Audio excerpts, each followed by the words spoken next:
सभी को मेरे हृदय की गहराइयों से सुप्रभात। मेरा नाम अंश पाठक है और मैं कक्षा 10वीं का विद्यार्थी हूँ।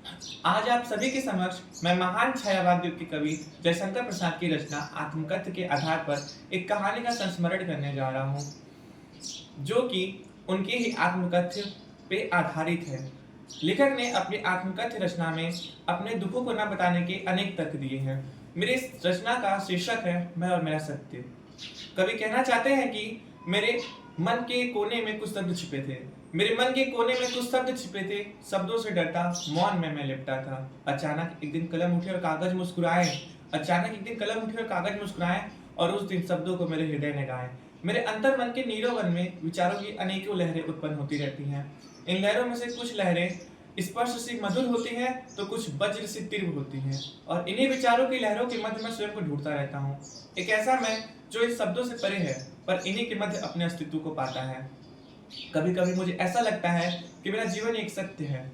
मेरी सारी स्मृतियां, मेरी सारी अनुभूतियां तथा मेरे सारे देखे गए स्वप्न उस अदृश्य लिखने के अक्षर हैं जो मेरे जीवन में लिखे जा रहे हैं। मेरी कलम जब कागज पर पड़ती है तो मेरे अंतर मन के भावों का संगीत गूंज उठता है और वह मेरी लेखनी में किसी फूल के समान प्रस्फुटित होने लगता है। तब मेरी वह लेखनी केवल एक लेखनी नहीं रह जाती, बल्कि वह मेरे भाव बन जाते हैं।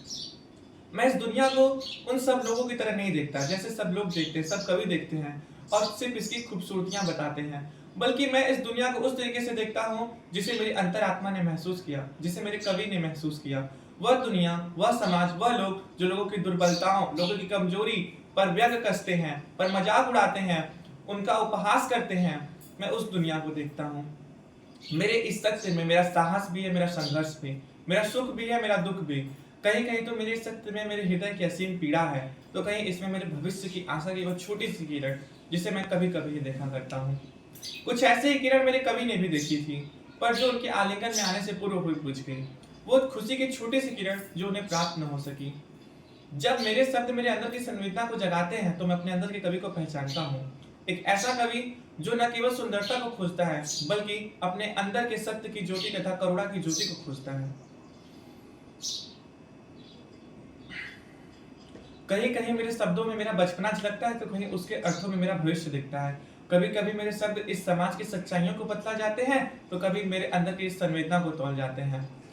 मैं और मेरा सत्य मेरे लिए केवल एक रचना नहीं, बल्कि यह तो मेरा ध्यान, यह मेरी प्रार्थना तथा यह मेरा अस्तित्व है।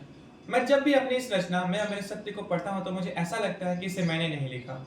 इसमें कलम तो मेरी थी, पर इसमें भाव स्वयं समाज के लोग तथा प्रकृति का था। इसमें शब्द तो मेरे हैं, परंतु इसके रचनाकार स्वयं हमारे लेखक, हमारे कवि जयशंकर प्रसाद जी हैं। इसी के साथ मैं अपने वाणी पर विराम देना चाहूंगा। आशा करता हूँ मेरी यह कहानी की रचना आपके अंतर मन में प्रभाव डालेगी, आपकी मनुस्मृति पर अवश्य प्रभाव डालेगी। आपके आशीर्वाद का कांक्षी अंश पाठक। धन्यवाद।